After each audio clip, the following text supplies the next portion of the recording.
D'une façon assez simple. Tiens, je vais même l'ouvrir. J'aurais pu l'ouvrir avant. Hein. Oui, c'est ça. Ça aurait fait gagner du temps. Mais bon, les gens connaissent, hein, je sais plus, c'est celle-là, voilà.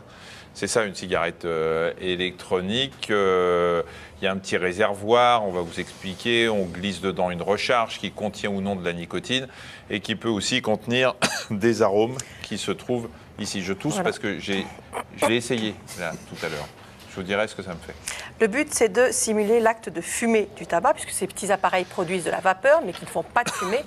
Les cigarettes électroniques font de plus en plus d'adeptes et soulèvent de nombreuses questions chez les spécialistes. Est-ce que c'est un bon substitut au tabac? Est-ce que ça doit être considéré comme un véritable produit de sevrage? Est-ce qu'il faut craindre qu'elle ne devienne une porte d'entrée au tabac chez les jeunes?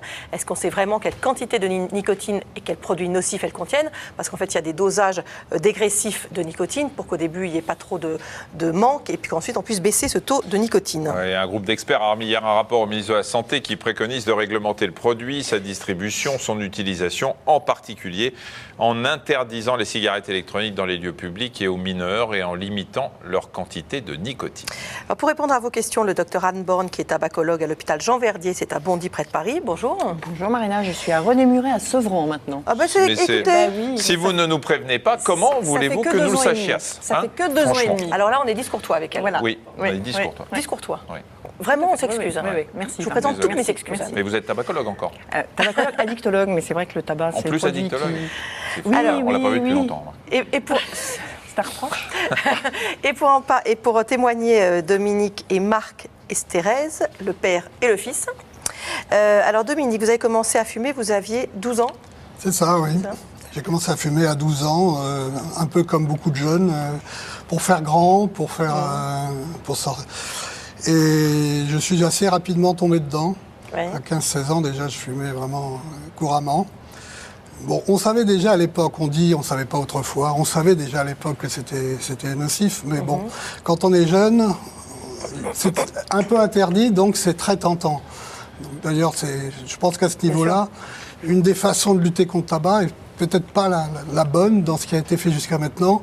C'est-à-dire que la façon dont on présente le tabac comme extrêmement dangereux... Ah oui, ça les jeunes s'en fichent. Au contraire, ça les provoque à le faire. Au contraire, ça c'est sûr. Ils aiment marcher le long d'un mur. Ça c'est sûr, c'est normal, c'est pas pour les ados ces etc. messages. Donc je pense que je suis tombé là-dedans en plein. Voilà. Bon, vers 20 ans, vers 30 ans... Vous avez voulu arrêter là? J'étais chef d'entreprise, j'avais une vie trépidante, je me dopais à la cigarette. Et j'ai mon fils que vous avez là, qui arrivait, et je me suis dit, à ce rythme-là, je n'arriverai même pas à l'éduquer jusqu'à 20 ans. Donc j'avais essayé de nombreuses fois d'arrêter, avec quelques méthodes, mais très peu de méthodes à l'époque. Et j'ai pu arrêter là brutalement, à 30 ans. Parce que je le voulais, mais ça a été difficile, juste par la volonté. Et vous avez tenu 20 ans? Et j'ai tenu 20 ans, mais une fois mon fils élevé, je me suis dit, bon, bah, maintenant la mission est remplie, je peux peut-être me permettre du petit cigare.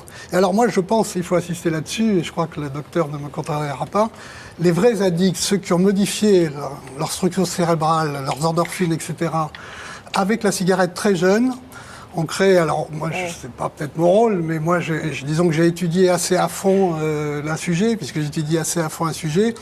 On a plus de recapteurs de certaines endorphines, notamment la sérotonine, la dopamine. Donc, il faut pas on est fragile. C'est-à-dire que dès qu'on a une baisse de certaines endorphines, on ressent une faiblesse beaucoup plus forte que d'autres. Et on sait qu'on a ce bouton disponible qui est de prendre une cigarette et immédiatement, on va rétablir les réglages de façon optimum.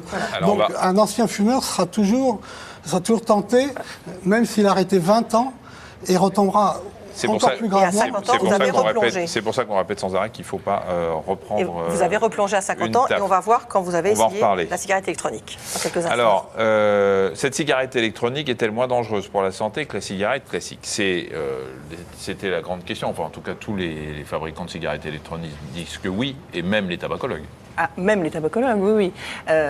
On a encore quelques inconnus, mais la question à laquelle on peut répondre de façon certaine, c'est éminemment moins dangereux que le tabac fumé. Parce qu'il y a juste la nicotine, il n'y a pas tous les goudrons, il n'y a pas tout ça. Il n'y a pas de produit de combustion, donc il n'y a pas le monoxyde de carbone qui entraîne les maladies cardiovasculaires, il n'y a pas les goudrons, substances cancérigènes, il n'y a pas d'irritants pulmonaires, où là il y a eu quelques recherches sur la composition de la vapeur qui va être inhalée. Il y en a un petit peu, mais en quantité bien moindre que dans la fumée de cigarette. Ça fait tousser les asthmatiques et ça a dû faire tousser Michel tout à l'heure. de la nicotine, je pense qu'il lui a un peu tourné la tête. J'ai pas toussé, mais il doit y avoir de la nicotine là-dedans, parce que j'ai tiré une taffe pour voir ce que c'est. Je ne fume pas, j'ai jamais fumé et j'ai mal à la tête. Là. Non, je pense que c'est la une fois vous aviez mangé une gomme, vous aviez eu mal à la tête aussi, voilà, donc c'est exactement cet effet. Donc c'est la nicotine. Là, c'est probablement la nicotine. Mais je pense que comme pour la première cigarette qu'on fume à l'adolescence, il y a une tolérance qui se développe. C'est-à-dire que la première cigarette électronique chez quelqu'un qui ne fume pas, alors moi je peux vous dire que je fume plus depuis 20 ans, comme vous, une période aussi pour élever mes enfants. Je sais, surtout que mon fils va avoir 20 ans, donc comme vous, mais pour l'instant, j'ai pas l'intention, je veux continuer à l'accompagner. En tout cas, j'ai pas envie de refumer. Mais du coup, j'ai goûté à la cigarette électronique parce qu'on ne peut pas passer une soirée sans que vous ayez 3 ou 4 personnes autour de vous qui l'utilisent. Et je me suis dit, bon, allons-y, je prends peut-être un risque de me remettre de la nicotine dans le cerveau quand même, je savais, mais j'ai goûté. Et ça a été absolument, enfin, je ne sais pas si c'était une mauvaise ou si elle était trop chaude ou je ne sais pas, mais ça a été très désagréable comme sensation. Alors que tous mes amis autour de moi, fumeurs, trouvaient ça très agréable. Donc, finalement, je ne sais pas si on peut s'initier. Oui, parce que c'est une des craintes, effectivement, notamment du professeur Dotzenberg, qui est celui qui a remis le rapport hier au ministère, c'est qu'effectivement, ça puisse inciter des jeunes à commencer le tabac comme ça, en fait. Alors, c'est peut-être un risque. Pour l'instant, il a fait une étude sur la ville de Paris, avec son association Paris Sans Tabac, où il a un petit pourcentage de jeunes adolescents qui n'ont jamais fumé, qui ont goûté. Mais il n'y en a pas qui ont continué. C'est-à-dire que je ne sais pas si c'est une modalité. Pour l'instant, on n'a aucun chiffre pour dire que c'est une modalité d'entrée. Ça donne un goût bizarre dans la gorge en plus. Oui, c'est curieux. Mais en tout cas, la conclusion est claire, c'est moins dangereux que la cigarette classique. On est d'accord. Complètement. Et on nous demande si on va devenir accro à cette cigarette. Alors, parce qu'il y a de la nicotine dedans. Alors, en plus, on dit la cigarette électronique, et c'est les cigarettes électroniques. J'imagine que vous connaissez mieux ces produits que moi. Il y en a beaucoup. Parce que, voilà, il y en a beaucoup, et les dosages, j'imagine. Et les dosages de nicotine sont censés être baissés au fur et à mesure. Exactement, mais il y en a même sans nicotine, et il y en a avec de la nicotine. Voilà. Si vous voulez que j'intervienne sur cet aspect. Oui, décrivez-nous les différents produits. Oui, je suis trop bas. En réalité, si on observe les gens, et il y en a maintenant des dizaines de milliers qui prennent ces cigarettes, ils s'aperçoivent qu'ils sont beaucoup moins accros à la nicotine et à la cigarette, et que beaucoup de gens qui n'arrivaient pas à arrêter de fumer avec tous les systèmes proposés précédemment arrivent à baisser progressivement leur taux. Et des gens qui ne pouvaient pas quitter leur appartement sans leurs cigarettes et etc. Maintenant oublient, partent une demi-journée. Là, on est beaucoup moins accro et il y a des raisons, on pourra peut-être aller dessus, il y a des raisons physiologiques là-dessus pour ça. Elles sont de plus en plus connues. Marc, est-ce que vous étiez gros fumeur, Marc, ou pas? Oui. C'est-à-dire combien? En gros, 20-25 par jour, un bon paquet de 25, parfois plus quand j'étais très stressé, mais ça tournait. Est-ce qu'avant cette cigarette, vous avez essayé d'autres moyens pour arrêter de fumer? Oui, j'ai essayé. Alors moi, je suis adepte de la volonté, donc j'ai essayé plusieurs fois par la volonté. Ouais, ça n'a pas suffi. J'ai réussi une fois pendant 3 ans, donc vraiment arrêté. J'ai repris parce que ça reste assez psychologique chez moi. Je pense qu'aussi il y a plein de modes de dépendance, donc chacun. Le mode d'ailleurs physique n'était pas forcément le plus fort pour moi. C'était surtout comportemental et psychologique. Mais bon, du coup les patchs, etc. Ça fonctionnait pas du tout. J'ai essayé plusieurs méthodes comme ça. Ce qui est intéressant, c'est qu'en fait, avec la cigarette électronique, on pense que c'est le manque physique qui est comblé par la nicotine, forcément. Alors qu'en réalité, il y a tout aussi un mode psychologique et. Il y a toute la gestuelle, il y a tout ce qui est. Il y a le comportemental, on peut garder un côté social, un côté rituel, un côté plaisir. Et puis on a l'esprit occupé par une découverte, par autre chose, ce qui fait qu'en réalité, ça ne compte pas que le manque physique, mais pratiquement tous les manques de la cigarette. Et j'ai pas eu l'impression d'arrêter de fumer. J'ai fait du jour au lendemain et à aucun moment ça m'a manqué. À aucun moment j'ai eu envie de demander une cigarette à qui que ce soit. J'ai des gens qui fument de temps en temps autour de moi. Et vous avez baissé progressivement les taux de nicotine dans la cigarette? Moi, ça a été très rapide parce que j'ai une sensibilité particulière en fait à la nicotine. Je sais pas pourquoi la cigarette a une façon de distiller la nicotine qui est moins agressive pour la gorge, probablement parce que c'est plus volatile, donc ça va plus vite dans les poumons. Et avec la cigarette électronique, ça se dépose plus sur la gorge et la bouche. Sensation que j'aime moins, donc j'ai baissé assez vite mes taux à 12 puis 10, donc ce qui est encore une moyenne haute, mais déjà une très en dessous par rapport à mon niveau de fumeur. Alors on nous demande si on sait si le sevrage tabagique, puisque c'est le but quand même, se fait plus facilement avec cette cigarette électronique qu'avec les substituts dont on parlait tout à l'heure, la nicotine, les patchs, etc. Alors, des chiffres là. Pour l'instant, non. Moi, j'allais dire qu'on ne peut pas y répondre parce qu'il n'y a pas eu d'études. Attendez, vous êtes témoin, madame est experte. Je fais mon rôle de témoin.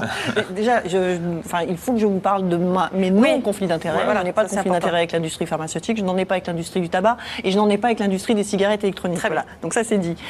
Pour l'instant, des enquêtes telles qu'on les entend dans le monde scientifique et médical... Oui, il y a une enquête qui vient de sortir. Il y a des petites études sur des petits nombres. Il y a une enquête importante qui montre 70% mais qui n'est scientifique. Je suis d'accord, mais c'est une enquête, monsieur. Donc je suis d'accord. Et moi, je m'intéresse à ça parce que je pense que c'est quelque chose d'avenir pour le sevrage tabagique, ou en tout cas, ce qui est sûr, pour la réduction du risque tabagique. C'est-à-dire pour les gens qui ne sont pas dans la possibilité d'arrêter le tabac, c'est une solution complètement meilleure que de poursuivre son tabagisme.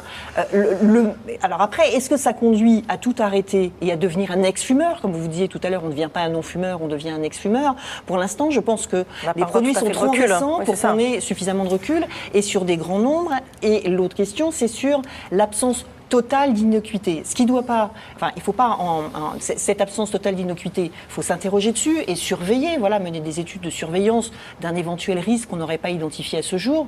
On ne sait pas, par exemple, sur des utilisations à long terme de la cigarette électronique, ce que ça peut donner. Il y a quand même des produits dedans qui vont dans les poumons, peut-être qu'ils ne font rien, peut-être qu'ils font quelque chose. Il y a plein de produits comme ça où on ne s'est pas aperçu des risques au début. Donc je pense qu'il faut rester vigilant. Et comme le rapport du professeur Dotzenberg parlait d'une réglementation de son utilisation, c'est absolument pas une interdiction. Il n'est pas du tout question d'interdire la cigarette électronique. C'est simplement d'avoir les meilleurs produits, parce qu'il y en a sûrement des bons et des moins bons. C'est d'avoir les meilleurs produits pour protéger la santé des utilisateurs, justement. Donc avoir des produits les moins toxiques possibles, de pouvoir surveiller justement ce qui se passe en matière de sevrage et en matière de risque pour la santé chez ces utilisateurs. Et puis justement voir et continuer à surveiller que les jeunes, c'est pas une porte d'entrée dans le tabagisme pour eux.